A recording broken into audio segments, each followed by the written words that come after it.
ونعوذ بالله من شرور أنفسنا ومن سيئات أعمالنا. من يهده الله فلا مضل له ومن يضلل فلا هادي له، ونشهد أن لا إله إلا الله وحده لا شريك له، ونشهد أن محمدًا عبده ورسوله. صلى الله تعالى عليه وعلى آله وأصحابه وبارك وسلم تسليما كثيرا كثيرا. اللهم صل على محمد وعلى آل محمد كما صليت على إبراهيم وعلى آل إبراهيم إنك حميد مجيد. اللهم بارك على محمد وعلى آل محمد كما باركت على إبراهيم وعلى آل إبراهيم إنك حميد مجيد. أما بعد فأعوذ بالله من الشيطان الرجيم. بسم الله الرحمن الرحيم. النبي أولى بالمؤمنين من أنفسهم وأزواجه أمهاتهم. صدق الله مولانا العظيم. وعن أبي قتادة رضي الله تعالى عنه قال: قال رسول الله صلى الله عليه وسلم: صيام يوم عاشوراء أحتسب على الله أن يكفر السنة التي قبله أو كما قال عليه الصلاة والسلام. সকলে দুরূদ শরীফ পড়ি। আল্লাহুম্মা সাল্লি আলা মুহাম্মাদিন ওয়া আলা আলি মুহাম্মাদ কামা সাল্লাইতা আলা ইব্রাহিম ওয়া আলা আলি ইব্রাহিম ইন্নাকা হামিদুম মাজিদ। আল্লাহুম্মা বারিক আলা মুহাম্মাদিন ওয়া আলা আলি মুহাম্মাদ কামা বারাকতা আলা ইব্রাহিম ওয়া আলা আলি ইব্রাহিম ইন্নাকা হামিদুম মাজিদ। মুহতারাম হাজরিন, সম্মানিত উপস্থিতি, আজকে জুমাবার আমাদের হিজরি ক্যালেন্ডারে মুহররমের 9 তারিখ শুক্রবার, আগামীকাল 10 তারিখ। এই মুহররমের 1441 হিজরির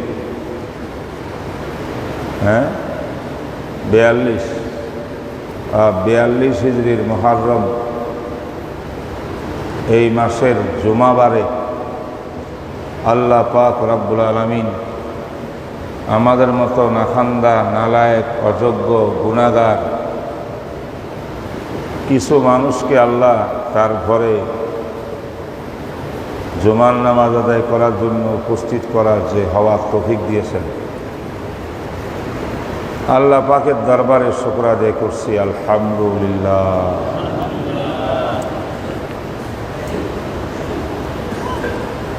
আমি গত জুমাবারে একটি বিষয়ে আলোচনা করেছি। সেই বিষয়টি ছিল মুহররম মাস। এটা ইসলামী সনের প্রথম মাস, মাসের সৃষ্টিকর্তা আল্লাহ। আল্লাহ পাক মাস সৃষ্টি করছেন 12টি, মিনহা আরবাআতুন হরম, তার মধ্যে 4টি মাসকে মহা সম্মানিত করেছেন। জিলকাদ, জিলহাজ, মুহররম, এই 3টি মাস পরস্পর লাগাতার। রজব আরেকটি মাস, পৃথক ভিন্ন। এইটাও বলেছি যে মুহররম মাস তো বৎসরের প্রথম দিনে আমরা কি করণীয় উচিত, জীবনের সীমিত হায়াত থেকে 1441 হিজরির মতো একটি বৎসর অতিবাহিত হয়ে গেছে। 1442-এর মধ্যে আমরা পড়েছি আমাদের করণীয় ছিল অতীতের জীবনের সমস্ত গুনাহ থেকে তওবা করা। মুহররমের প্রথম তারিখে থেকে আমাদের কর্তব্য হলো আল্লাহ পাক রাব্বুল আলামিনের সঙ্গে আমরা মুআহাদা, চুক্তিপত্র করা। হে আল্লাহ, নতুন বৎসরের সূচনা, আমার লাইফের আরেকটি বছর আরম্ভ, জানি না হায়াত কতদিন আছে। ফিউচার লাইফটা যেন আল্লাহ আপনার অনুকরণ করে, আপনার নবীর সুন্নতের অনুকরণ করে জীবন যাপন করতে পারি। গুনাহ, অপরাধ, সব রকমের নাফরমানির থেকে আমাদের লাইফ জীবনকে মুক্ত করে সত্যিকারের মুসলমান হিসেবে জীবন যাপন করার জন্য অঙ্গীকার করছি। আল্লাহ, এই অঙ্গীকারকে পূরণ করার তৌফিক তোমার থেকে চাচ্ছি।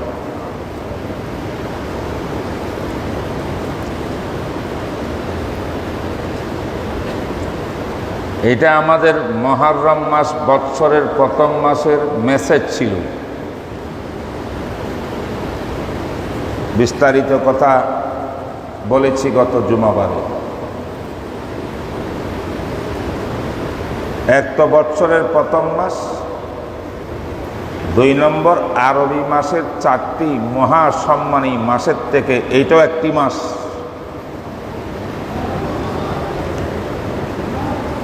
অতএব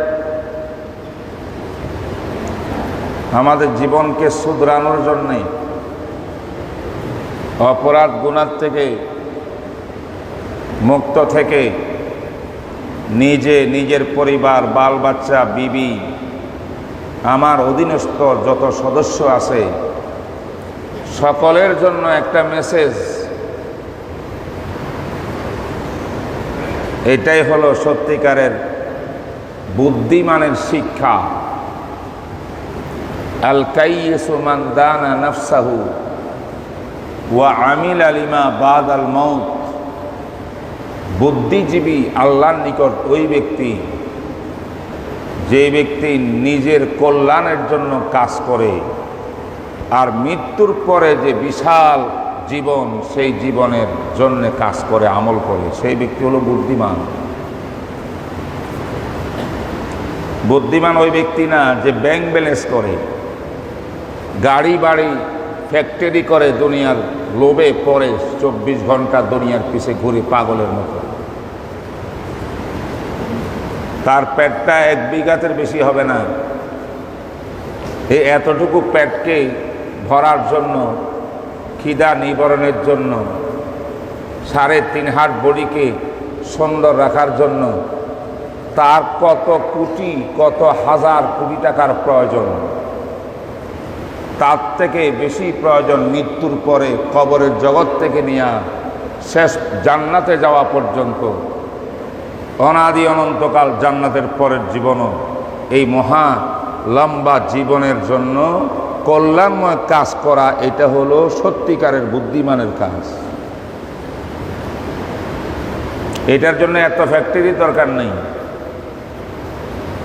এত বিজনেসের দরকার নাই। দুনিয়া নিষেধ না, দুনিয়া করতে করছেন আল্লাহ পাক, ব্যবসা বাণিজ্যটা সুন্নত। কিন্তু পরকালের সম্বল অর্জন করিয়া আনুষঙ্গিক ব্যবসা করা সুন্নত। পরকাল ভুলাই দিয়া, আল্লাহকে ভুলে গিয়া, আল্লাহর বিধান ভুলে গিয়া দুনিয়ার কুকুর হওয়ার জন্য আল্লাহ পাক মানুষকে বলে নাই।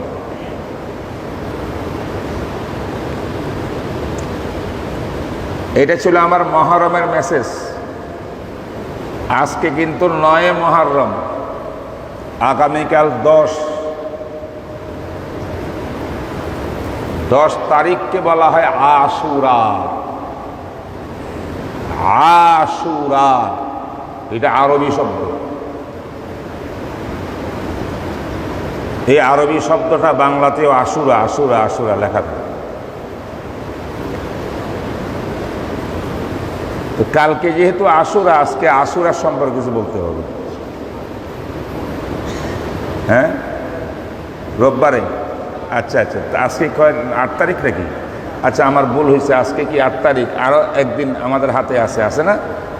খুব ভালো হয়েছে, এটা খুবই ভালো হয়েছে।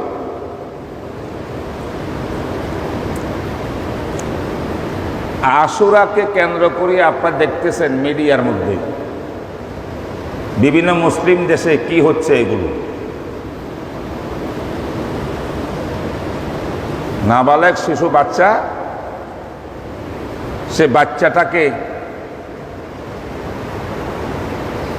শিয়াদের মন্দিরে নিয়ে গায়ের ভিতরে রক্তপাত করার জন্য, আঘাত করার জন্য। বাচ্চা তো পারে না, চিৎকার করে করে কান্নাকাটি করে পিতা বাচ্চাটার শরীরের উপরে অ্যাসিড ঢালিয়া তাকে কষ্ট দিয়া রক্তাক্ত করার জন্য ইয়ে করে। এটা নাকি রসুলের আহলে বাইতের মহাব্বত, বলে নাউজুবিল্লাহি মিন যালিক। এটার নাম আজকে তো আমরা আশুরা করে ফেলছি। মাতম করার নাম আশুরা, রেলি বের করার নাম আশুরা। অদ্ভুত মন কায়েম করিয়া নাচা কুদাকুদি, হাই হোসাইন করে করে বুকের উপরে ছুরি মারার নাম আশুরা। হারাম হারাম হারাম হারাম। কোনো হারাম কাজ দিয়ে আল্লাহকে পাওয়া যায় না, নবীকেও পাওয়া যায় না, আওলাদের রসুলকে পাওয়া যায়।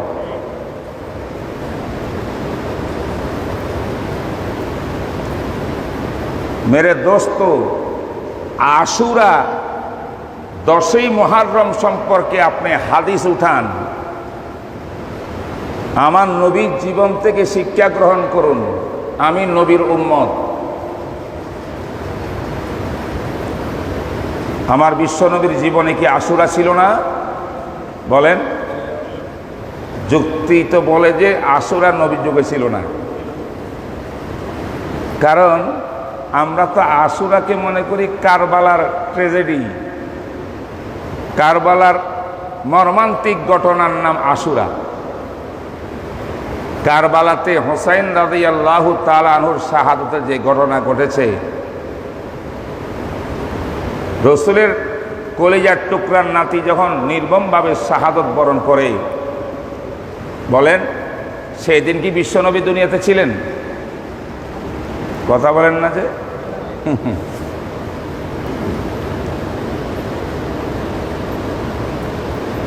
এইটা তো আমার বিশ্বনবী দুনিয়ার থেকে যাওয়ার 60 বছর পরে কারবালার ঘটনা। তো যদি আশুরার অর্থ কারবালার ট্র্যাজেডিয়ার ঘটনা, মর্মান্ত ঘটনা হয়, আশুরা মানে এটাই আমরা বুঝি বর্তমানে, তাহলে তো এই আশুরার কথা নবীজির জীবনে থাকার কথা না। কিভাবে থাকবেন? রসুল তো তার বহু আগেই দুনিয়ার থেকে চলে গেছেন, তাহলে ওনার জীবন থেকে আপনি আশুরা শিক্ষা কেমন করে পাবেন? আশুরা তো গঠিত হয়েছে 60 বছর পরে। তাহলে আপনারা কি মনে করেন আশুরা সম্পর্কে আমার নবীর জীবনে কোনো ঘটনা ঘটে নাই? বুঝেন নাই মনে হয় আমার কথা। আশুরা সম্পর্কে নবীর লাইফে কোনো শিক্ষা নাই, নবীর কোনো বাণী নাই, বলেন না একটু? আছে তো?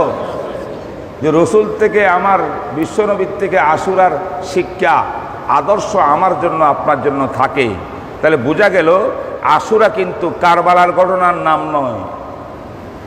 কারবালার মর্মান্তিক ঘটনার নাম যদি হইতো আশুরা, তাদের নবী আলাইহিস সালাতু ওয়াস সালামের জীবনে আশুরার ব্যাপারে কিছুই পাওয়া ছিল না। আমার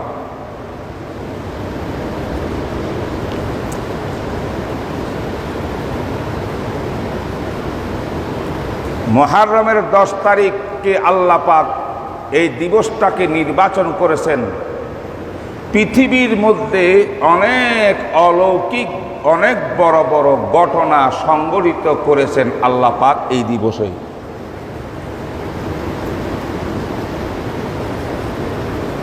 অনেক উজান বাটা, উত্থান পতন, ইতিহাস, জয় পরাজয়, উত্থান পতন, অনেক কিছু এই দিবসে আল্লাহ পাক ঘটাইছেন।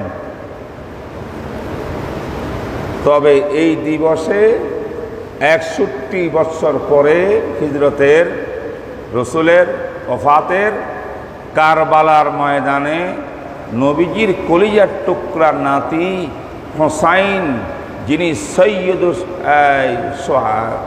শাবাব জান্নাতের যুবকদের সরদার হোসাইন রাদিয়াল্লাহু তাআলা আনহুর বুকের তাজা রক্ত ঝরেছে। রসুলের পরিবারের অনেক সদস্যদের বুকের তাজা রক্ত দিয়ে কারবালার ময়দান রঞ্জিত হয়েছে। এইটাও একটা ঘটনা, বহু ঘটনার ভিতরে, ঠিক না বেঠিক?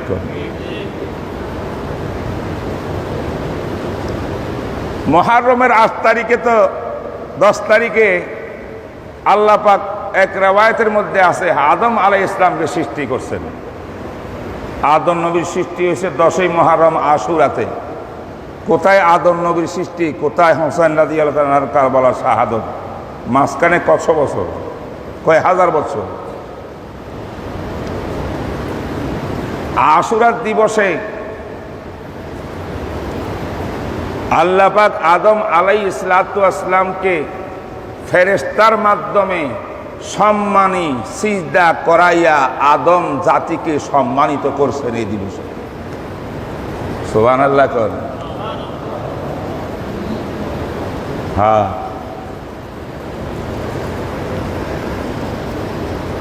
আশুরার এই দিবসে আল্লাহ পাক রব্বুল আলামিন আদম আলাইহিস সালামকে জান্নাত থেকে দুনিয়ার ভিতরে প্রেরণ করেছেন। আশুরার এই দিবসে আদম এবং হাওয়া স্বামী স্ত্রী উভয়ে অনেক দিন পরে আরাফার ময়দানে স্বামী স্ত্রী আদম হাওয়ার সাক্ষাৎ আর মোলাকাত ঘটাইছে। আশুরার দিবসে আল্লাহ পাক রব্বুল আলামিন হযরতে নূহ আলাইহিস সালাতু ওয়াস সালাম 950 বছর পর্যন্ত জাতিকে তাওহীদের দাওয়াত দিলেন। যারা বেঈমানি করলেন, শুনলেন না, নাফরমানি করলেন, তাদের জন্য আল্লাহ পাক প্লাবন দিয়া একটা বিরাট শাস্তির ব্যবস্থা করেছেন এই দিবসে।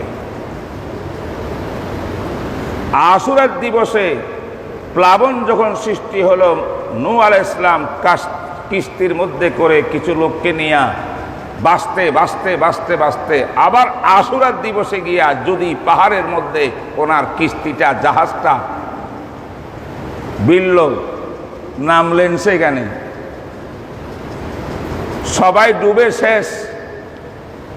নূহ আলাইহিস সালাম এবং ওনার ফরমাবরদার অনুসরণকারী কিছু, অনুকরণকারী কিছু মোহাব্বতের লোক, ইমানদার, এদেরকে নিয়ে যে নৌকাতে জাহাজে উঠছিলেন, তাদেরকে আল্লাহ পাক এই মহাপ্লাবন থেকে আল্লাহ পাক নাজাত দিয়ে দিলেন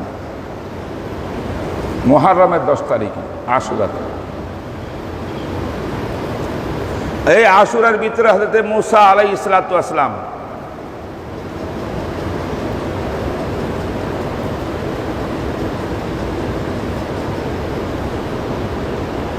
মূসা আলাইহিস সালাতু ওয়াস সালাম ওনার গোত্র বনি ইসরাইলকে ফেরাউনের বন্দিশালা থেকে মুক্তির ব্যবস্থা করেছেন হযরতে মূসা। এই আশুরার দিবসে মূসা আলাইহিস সালাম তুর পাহাড়ে গিয়া তাওরাত নামক মহাগ্রন্থ আসমানি কিতাব লাভ করেছেন। তিনি এই আশুরার দিবসে মূসা আলাইহিস সালাম তার গোত্র বনি ইসরায়েলকে নিয়ে লোহিত সাগরে 12টি পথ 12 গোত্রের জন্য পৃথক পৃথক করে আল্লাহ পাক সমুদ্রের মাঝখানে রাস্তা বানায়া মূসা এবং তার কাউম গোত্র বনি ইসরাইলকে আল্লাহ পাক ফেরাউনের নির্যাতনার জুলুম থেকে রেহাই দান করেছে।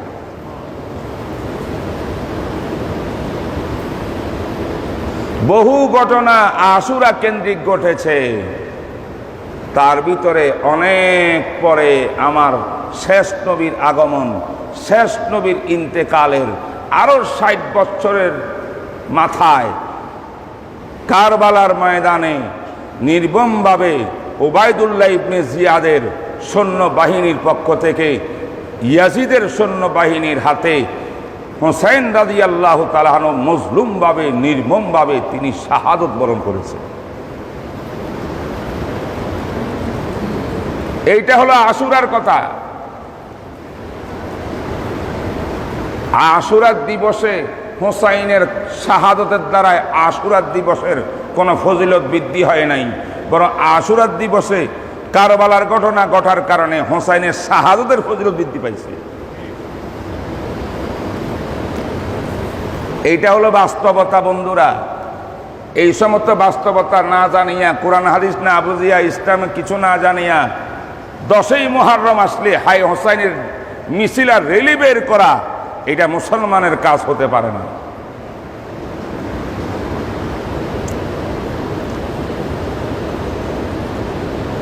যারা আজকে মাতম করে, রেলি করে,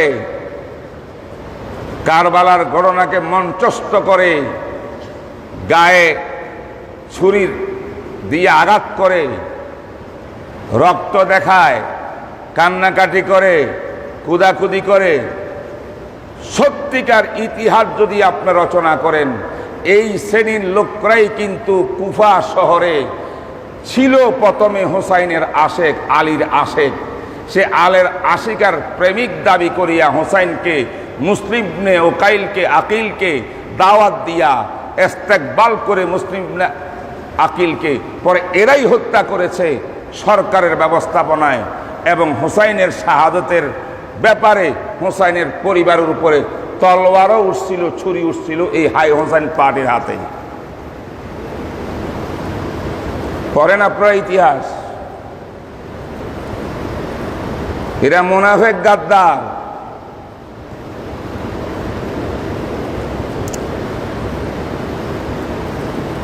এরা পথ পাল্টাতে 2 মিনিট সময় লাগে না। মুসলিম ইবনে আকিলকে যে স্বাগতম জানাইলো গেট সাজাইয়া, লক্ষ লক্ষ মানুষ কুফার হাই হোসাইন কয়া কয়া, আমরা তো তোমার ভাই হোসাইনের আশেক, তোমাকে পাঠাইছে উনি প্রতিনিধি, আহলান সাহালান। কি অবস্থা!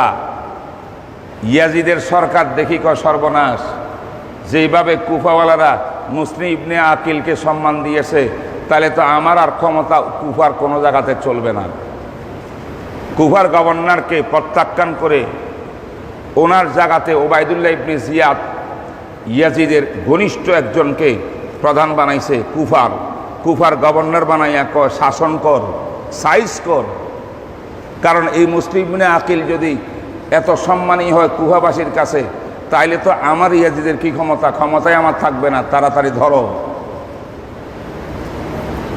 ওবায়দুল্লাহ ইবনে জিয়াদ যখন সেখানে কুফাকে ঘেরাও করলো, পুলিশ বাহিনী দিয়া মুসলিমের ইবনে আকিল বিরুদ্ধে দাঁড়াইল, তখন যারা মুসলিমকে এত বড় স্বাগতম দিয়া বহুত দূর থেকে ইস্তেকবাল করে নিল, তারা সব সরকারের পক্ষ অবলম্বন করিয়া মুসলিম ইবনে আকিলের মতো একজন জবরদস্ত আহলে বাইতের বিরুদ্ধে অবস্থান নিল। এরাই তো তাদেরকে ইস্তেকবাল স্বাগতম জানাইছিল। ঠিক না? ঠিক বলে। এরাই তো মুসলিম ইবনে আকিলের দ্বারা চিঠি লেখাইলো যে আমরা তো 1000 চিঠি লিখছি, 12,000 চিঠি। হোসাইন আসে কিনা সন্দেহ।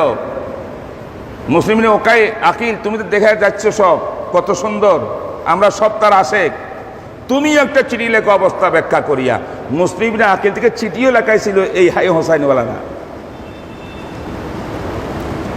আর যখন গভর্নর অ্যাকশন শুরু করলো মুসলিম ইবনে আকিলের বিরুদ্ধে, এরা সব ফিরে গেল, সরকারের পক্ষে হয়ে গেল।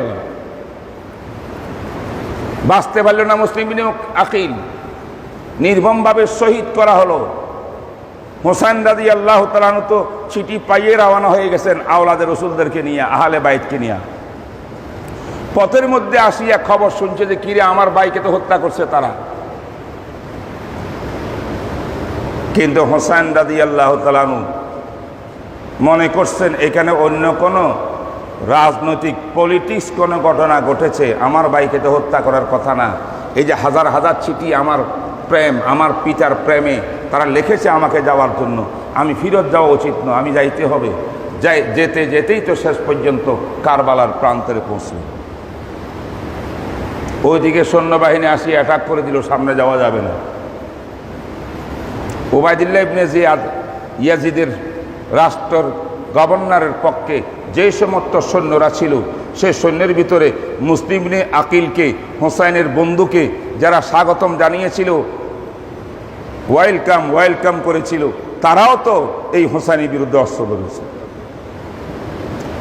আমার ভাইরা, শিয়া সম্প্রদায় একটা মারাত্মক, একটা ইসলাম দেশের ভিতরে একটা বড় সম্প্রদায়। এই শিয়া সম্প্রদায়ের মারাত্মক কতগুলো আকীদা দর্শন আছে, এইগুলো আপনারা শুনলে বুঝবেন যে কোনোদিন কোন নবীর উম্মত মুসলমান শিয়া হতে পারে না। সে আলোচনা আজকে করব না। আমি গতকাল বৃহস্পতিবার 8টায়, সন্ধ্যা রাত 8টায়, বুধবার 7টায় আমি বুখারী শরীফ পড়াইছি আমার মাদ্রাসায়, শেখ জাকারিয়া ইসলামী রিসার্চ সেন্টারে। তো বুখারী শরীফের কিতাবুল ঈমান অধ্যায় আমি ইসলামের ইতিহাসে মুসলিম জাহানে বাতিল মতবাদ, আকীদাগত বিভ্রান্তি কারা কারা সৃষ্টি করেছিল, কয়টার দল হয়েছিল ইসলামের ইতিহাসে সাহাবাদের পরপর, তার বিস্তারিত আমি আলোচনা করেছি। আমার ক্লাসটা লাইভ হয়েছে, ইউটিউবে আসছে, আমার পেজ থেকে লাইভ হয়েছে। এগুলা জাতির উদ্দেশ্যে করি যাতে মুসলিম উম্মাহ সত্যিকারের দর্শন পায়। এই বিষয়গুলো পড়া দরকার। সেখানে বলেছি শিয়া কারা, কিভাবে দুনিয়াতে শিয়া অস্তিত্ব লাভ করলো, তাদের দর্শন আকীদা কি কি, সব আমি আলোচনা করছি। শিয়াদের মধ্যে অত্যন্ত চরমপন্থী একটি দল আছে রাফেজি, যারা একমাত্র 5 জন 6 জন সাহাবীকে মুসলমান মনে করে, আর নবীর 1,24,000 সাহাবার মধ্যে বাকি সব সাহাবাকে কাফের ফতোয়া দেয়। রাফেজি শিয়া ইমামিয়া ওই দল যারা কোরআন শরীফের 30 পারার জায়গাতে 40 পারা মানে, আর 10 পারা কোরআন শরীফ নাকি লুকাইতেও আছে তাদের 12 নম্বর ইমামের হাতে। সেই ইমাম কিয়ামতের আগে কোনোদিন গর্ত থেকে বের হবে কোরআনের বাকি 10 পারা নিয়া। এই কোরআন বিকৃতি তাহরিফের এই আকীদা রাফেজির আকীদা, শিয়াদের আকীদা।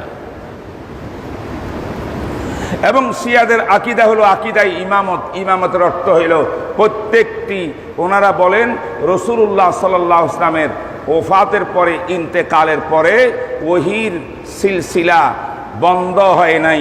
নবীর উপরে যেই ওহী জিবরাইল নিয়ে আসতো সেই ওহী চালু ছিল। নবীজির পরে আলী থেকে নিয়ে 12 জন ইমাম, শিয়াদের ইমাম, প্রত্যেক ইমামের কাছে ওহী আসতো, জিবরাইলের পক্ষ থেকে ওহীর বাণী আসতো।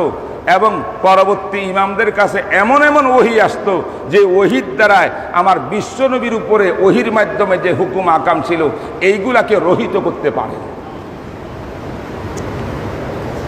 তার অর্থ হলো 12টি ইমাম 12 জন নবী ছিল শিয়াদের কথা মতো এরা নবী, বাকি মানুষের মুসলমানদের বয়ে নবী নাম দেয় না, নাম দেয় ইমাম। বাস্তবতা হইল তারা নবী মানে এদেরকে। তাইলে আমার বিশ্বনবীর পরে যারা 12 জন ইমামকে নবী মানে এরা কি মুসলমান হওয়ার রাস্তা আছে নাকি? মা কানা মুহাম্মাদুন আবা আহাদিম মির রিজালিকুম ওয়ালাকির রাসূলুল্লাহি ওয়া খাতামান নবিয়্যিন। মুমিন হওয়ার জন্য তো খাতামুন নবী বিশ্বনবীকে শ্রেষ্ঠ মানা এটা একটা ঈমানের অঙ্গ। যারা 12 জন ইমামকে নবীর পরে আবার নবী ওহী প্রাপ্ত বানাইছে, ওহী প্রাপ্ত কে হয়? যিনি নবী হন তিনি ওহী প্রাপ্ত হন, যিনি ওহী প্রাপ্ত হন তিনি নবী হন। তাইলে ওহী প্রাপ্ত বলার অর্থ হইল নবী মানা হইল। বন্ধুরা আমার মুসলমান, আমরা মুহররমের 10 তারিখে যে কাজগুলা করণীয় ইসলামের দৃষ্টিতে সেই কাজগুলা করব। আজ শিয়াপন্থীরা বিভ্রান্তিকর পথভ্রষ্ট মুসলিম জাতি যারা আশুরাকে এদিক সেদিক ইতিহাসকে বিকৃত করে উল্টাপাল্টা কাজ করতেছে, আমরা সেই দিকে যাব না। রাজি আছেন? আছেন? আল্লাহ তুমি কবুল ফরমাও। বস সংক্ষেপে এবার কয়েকটা কথা আমার নবীর শিক্ষা, নবীর দর্শন, আমার বিশ্বনবী সাল্লাল্লাহু আলাইহি ওয়াসাল্লামের আদর্শ কি ছিল আশুরা দিবসে শোনাবো? বলেন, বলবো? নম্বর 1, হাদিসটা হযরত আবু হুরায়রা রাদিয়াল্লাহু তাআলা আনহু। হাদিসটা সূত্রের দিক দিয়ে সহিহ, মুসনাদে আহমদ সহ বহু হাদিস গ্রন্থে এই হাদিসটা এসেছে। মাররান নবী সাল্লাল্লাহু আলাইহি ওয়াসাল্লাম বিল ইয়াহুদি ইয়াউমা আশুরা।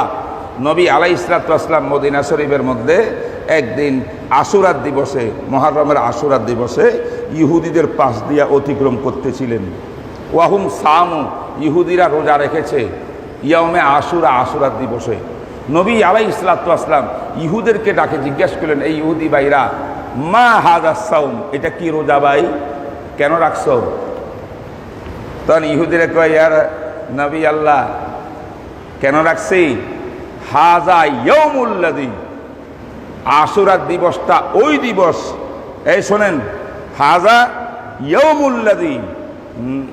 ইয়াউমুল্লাযী নাজ্জাল্লাহু সুবহানাহু ওয়া তাআলা মূসা ওয়া বনি ইসরাঈলা মিনাল গারকে ওয়া গারাকা ফিহি ফিরআউনা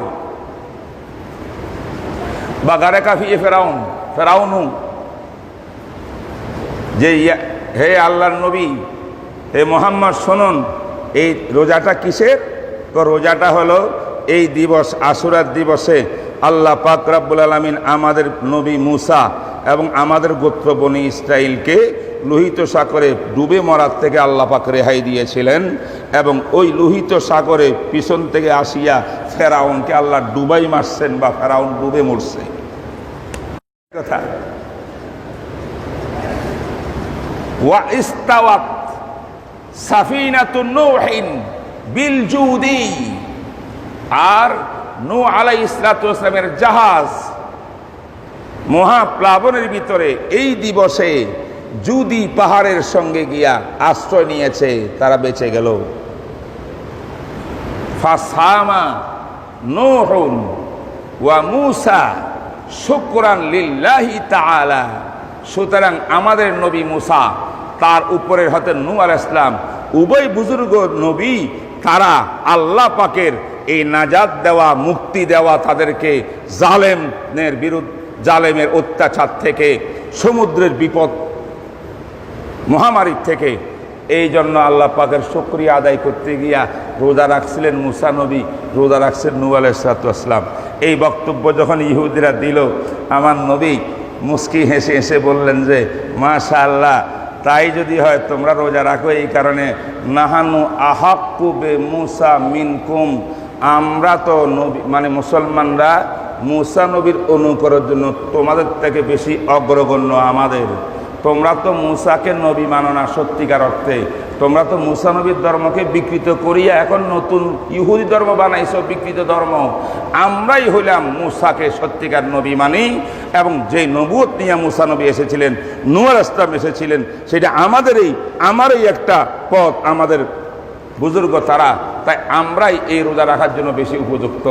তাই ফাসামা রাসূলুল্লাহ, রসুল নিজে রোজা রাখলেন, সাহাবা একরাম বললেন, হে সাহাবারা তোমরাও রোজা রাখো, বলেন সুবহানাল্লাহ। পাইছেননি কিছু রোজা সম্পর্কে? এই রোজাটাই হলো আশুরার কি সুন্নাত। আরেকটা হাদিস সালামা ইবনে আকওয়া রাদিয়াল্লাহু তাআলা আনহু থেকে বর্ণিত, এটা মুসলিম শরীফের হাদিস। হযরত সালামা ইবনে আকওয়া বলেন, বাআসা নবিয়ুল্লাহ সাল্লাল্লাহু আলাইহি ওয়াসাল্লাম রাজুলান মিন আসলাম, আসলাম গোত্রের একটা লোককে নবী আলাইহিস সালাম পাঠাইলেন। ফানাদা ফিন নাস, রাসূল বললেন তুমি লোক সকলকে একত্রিত করিয়া ঘোষণা দাও, বা ইউযিনু লিন-নাস, ঘোষণা দাও। কি ঘোষণা?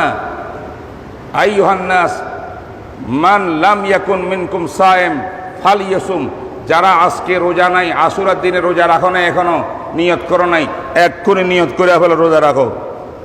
ওয়ামান আকালা, আর যারা রোজার দিনে কিছু 10 তারিখ কিছু খেয়ে দিয়ে ফেলছো তোমরা, ফালিয়ুতিম সিয়ামাহু, সামনে আর খেয়েও না, এখন থেকে সামনেরটা রোজা রাখো। এই নির্দেশ দিলেন আমার রসুল আসলাম গোত্রের একজন সাহাবীর দ্বারায়। মদিনা শরীফের ভিতরে আওয়াজ লাগাইলেন, এলান ঘোষণা করাইলেন, বলেন সুবহানাল্লাহ। এটা রসুলের রাষ্ট্রীয় ঘোষণা ছিল। কথা বুঝেন নাই আমার ভাইরা? এরপরে আরেকটি হাদিস বলেই, সে হাদিসের মধ্যে রসুলের পাক সাল্লাল্লাহু আলাইহি ওয়াসাল্লাম বলছেন, হে আমার সাহাবারা, এইটা মুসলিম শরীফ, আবু দাউদ শরীফ, এই হাদিসের মধ্যে আছে। তিনি বলেন, হে আমার সাহাবারা, খালিফুল ইয়াহুদ, তোমরা ইহুদি বিধর্মীদের সঙ্গে সাদৃশ্য রাখিও না, এবাদত দিয়াও তাদের জন্য সাদৃশ্য না হও তোমরা, তাদেরকে একটু বিরোধ করতে হবে। তারাও আশুরার রোজা রাখে, আমরাও আশুরার রোজা রাখি, রোজা রাখার ক্ষেত্রে তারা আর আমরা এক হইয়া গেলাম, এটা করা যাবে না। খালিফু, এটার ব্যতিক্রম করো। কিভাবে? যে সুম ইয়াউমা আশুরা, 10 তারিখে রোজা রাখবা, আর ফালিয়াসুম ইয়াউমান কাবলাহু আও ইয়াউমান বাদাহু, এই আশুরার রোজার সাথে একদিন পরের বা একদিন আগের রোজাকে মিলায়া 2 রোজা করো। তাহলে পার্থক্য হয়ে যাবে, ইহুদিরা 1 রোজা রাখে, আমরা 2 রোজা রাখি। জনাবে রাসূল পাক সাল্লাল্লাহু আলাইহি ওয়াসাল্লাম এখানে ইরশাদ করেছেন, ওয়ালা ইন বাকিতু ইলা কাবিলিন, ওয়ালা ইন বাকিতু ইলা কাবিলিন, আমি বিশ্ব নবী যদি আগামী বছর বেঁচে থাকি, লা সুমতু তাসিআ, আমি 9 তারিখ রোজা রাখবো, 10 তারিখও রাখবো, 9 তারিখও রাখবো। বাস, সময় নাই, সময় শেষ হয়ে গেছে। কয়েকটা হাদিস শোনাই দিলাম কিনা আপনাদেরকে। এটা হলো আমাদের বিশ্ব নবীর উসওয়া, এটা নবীর আদর্শ। আমরা নবীর উম্মত প্রেমিক, আমরা আশুরাকে পালন করব বিশ্ব নবীর সুন্নত তরিকায়। ঠিক না বেঠিক বলেন? বিশ্ব নবীর সুন্নত তরিকা হলো আশুরাতে রোজা রাখা। কিভাবে? 3টা তরিকা। কয় তরিকা? একটা রোজা রাখবেন শুধু 10 তারিখ রোববার, আগেও রাখলেন না, পরেও রাখলেন না, ইনশাআল্লাহ তাআলা আপনি আশুরার রোজা সওয়াব পাবেন। একটু আগে হাদিস শুনেছি, নবী আলাইহিস সালাম বলেছেন, সিয়ামু ইয়াউমে আশুরা, আশুরার রোজা রাখা এটা আহতাসিবু আলাল্লাহ, আমি আল্লাহর উপরে ইয়াকিন করি বলতেছি, ইউকাফিরু সানাতাল্লাতি কাবলাহু, অতীতের 1 বছরের গুনাহ মাফ করে দিবেন আল্লাহ। এই সওয়াব পাইতে হলে একটা রোজা রাখলেও সওয়াবটা পাবেন। জায়েজ আছে? বলেন, একটা রোজা রাখা কি আছে? আমার রসুল 1 রোজা রাখছিলেন, পরের বছর আর রসুল বাঁচেন নাই 2 রোজা রাখার জন্য। রসুলের শেষ রোজাটাও কি ছিল? একটা ছিল। তবে হুজুর আকাঙ্ক্ষা করেছিলেন, আগামী বছর আমি হায়াত পাইলে 2টা রোজা রাখবো। তাইলে বোঝা গেল হায়াতও পান নাই, 2টা রোজাও রাখেন নাই। তাই রোজা একটা রাখলেও কি হবে? বৈধ হবে। কিন্তু রসুল যেহেতু আকাঙ্ক্ষা করেছিলেন একদিন আগে বা পরে আরেকটা রোজাকে মিলাই দেওয়ার জন্য, যাতে ওদের সঙ্গে সাদৃশ্য না হয়, তাই এইটার সাথে আরেকটা রোজা রাখা কি উত্তম, বলেন কি উত্তম? সেই উত্তমটা কি? প্রথম পদ্ধতি 9 তারিখ আর 10 তারিখ, শনিবার রবিবার দুটা রাখলেন, শেষ। 3 নম্বর পদ্ধতি 10, 11। কেউ পারলেন না আগামীকাল রাখতে, শনিবারে 11 তারিখ রাখবেন, পরের দিন রাখবেন, এইটাও ঠিক আছে। তাইলে হয়তো একটা কমপক্ষে রাখবো সওয়াব পাওয়ার জন্য, উত্তম আমল করার জন্য 9 তারিখ আর 10 তারিখ রাখবো, ভালো কথা। কেউ 9 তারিখ রাখতে না পারলে 10 আর 11 রাখবো, ঠিক আছে না ভাই? সর্বশেষ একটা মাসলা বলি, এটা শেষ করতেছি, বিরক্ত হবেন না, আমি মাপ চাই নিচ্ছি, সময় একটু বেশি নিচ্ছি আপনাদের থেকে। আমি কথা আগেরগুলো লম্বা হয়ে গেছে, আমার এই কথাগুলো খুব জরুরি ছিল আজকে। সেটা হলো, অনেকের ধারণা হলো আশুরার ভিতরে ভালো কাচ্চি বিরিয়ানি খাওয়া দরকার, ভালো গোশত, মাছ, ভালো ভালো খাবার আজকে রাত্রে ব্যবস্থা করলে নাকি এই আশুরার রাত্রে ব্যবস্থা করলে কি হয়, সারা বছর ভালো ভালো খাবার আল্লাহ পাক রিজিকের ব্যবস্থা করেন। এরকম একটা কথা আমাদের মধ্যে চালু আছে না নাই? এই মিম্বরে বসে বসে বহুত খতিবরা বয়ানিটা করে কি করে না? করে, আমিও করছি। কথাটা ক্লিয়ার হওয়া দরকার। যে হাদিসটা আসছে, যে ব্যক্তি আশুরার রাত্রে সেহরির মধ্যে বা ইফতারির মধ্যে ভালো খাবারের ব্যবস্থা করবে, সায়ের আল ইয়াউম, পুরা বছর ভালো আল্লাহ পাক রিজিক দিবেন, এই হাদিসটা সম্পর্কে মতবিরোধ আছে। বিশিষ্ট কিছু হাদিস বিশারদগণ বলেছেন হাদিসটা মওযু তথা বানানো হাদিস, জাল হাদিস। আবার বিশিষ্ট কিছু মুহাদ্দিসিন, এরাও বড় বড় মুহাদ্দিস, তারা বলেছেন হাদিসটা জাল হাদিস নয়, হাদিসটা যঈফ, দুর্বল হাদিস। কি হাদিস? দুর্বল হাদিস। আমাদের একজন বুজুর্গ, ভারত উপমহাদেশের আল্লামা আব্দুল হাই লখনবী রহমতুল্লাহ আলাই, তিনি বলেছেন হাদিসটা কিন্তু জাল নয়, হাদিসটা দুর্বল। কিন্তু এই হাদিসটা দুর্বল, হাদিসটা 10 থেকে 12টি সূত্রে বর্ণিত হয়েছে। আর হাদিসের নীতিমালা হইল, একটা দুর্বল হাদিস যদি 10, 15, 20টি সাহাবীর থেকে 20টি সূত্র দিয়া বর্ণিত হয়, সেই হাদিসটা আমলযোগ্য, শক্তিশালী হইয়া যায়। অতএব এটা কোনো হারাম হালালের বিষয় না, ফরজ ওয়াজিবের বিষয় না, এটা নফল রোজার বিষয়, এটা হলো খানার বিষয়, খাইলে ফায়দা হবে, এটা মুস্তাহাব। তাই এটা ফজিলতের বিষয়। ফজিলতের বিষয়ে যঈফ হাদিস গ্রহণযোগ্য, বিশেষ করে যদি এতগুলো সূত্র তার মধ্যে বিদ্যমান থাকে। এই হলো বিতর্কিতটা। তাই এটাকে চোখ বন্ধ করি সহিহ হাদিসও বলা যায় না, চোখ বন্ধ করি এটাকে জাল হাদিসও বলা যায় না, কিছুটা এটার সত্যতা আছে। তাই যদি কেউ আমল করেন এই নিয়তে ভালো খাবার মুস্তাহাব, তাদেরকে আমরা অস্বীকার করব না, করেন আপনি, আমি মানা করব না। আমি যদি এই হাদিস বিশ্বাস না করিয়া আমলও না করি, আমাকেও আপনি কিছু বলার অধিকার নাই, ঠিক না বেঠিক? তাইলে আমি এক দলের উপরে আমল করব, যারা জাল হাদিস বলছেন, আমি এটা আমল করলাম না, এটার উপরে কোনো মারামারি নাই, আপত্তি নাই।